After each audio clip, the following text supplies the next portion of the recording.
Neden ol büti periveş, dahi bir bu yana gelmez. Bu vəziyyətdə de hiç kim bu xarab qalmışa gelmez. Ne qılım edim ne çare bu kadar xərcin əlindən. Könlüm isterse ananas, elime xiyar da gelmez.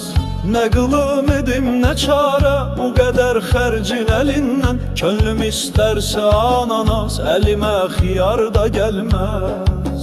Başına dönüm dolanım toyuğa kurban olum ben. Niye molla mətbəxindən bir uçup bu yana gelmez. Başına dönüm dolanım toyuğa kurban olum ben. Niye molla mətbəxindən bir uçup bu yana gelmez. Ne gözü toxtu ne qarnı, yine Tanrı ona sarı. Nəzəri lütfü ilahi niye boş süfreye gelmez. Ne gözü toxtu ne qarnı, yine Tanrı ona sarı. Nəzəri lütfü ilahi niye boş süfreye gelmez.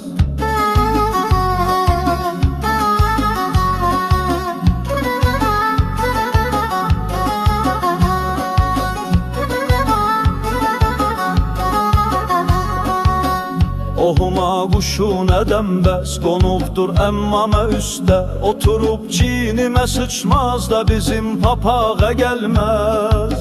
Kirpiyi roket misali atır İsrail'e gülle. Bize oradan ne makarna ne de hiç erişte gelmez. Kirpiyi roket misali atır İsrail'e gülle. Bize oradan ne makarna ne de hiç erişte gelmez.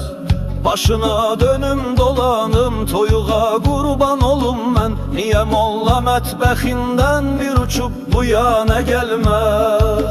Başına dönüm dolanım toyuğa kurban olum ben. Niye molla mətbəxindən bir uçup bu yana gelmez. Ne gözü toxtu ne qarnı, yine Tanrı ona sarı. Nəzəri lütfü ilahi niye boş süfreye gelmez. Ne gözü toxtu ne qarnı, yine Tanrı ona sarı. Nəzəri lütfü ilahi niye boş süfreye gelmez.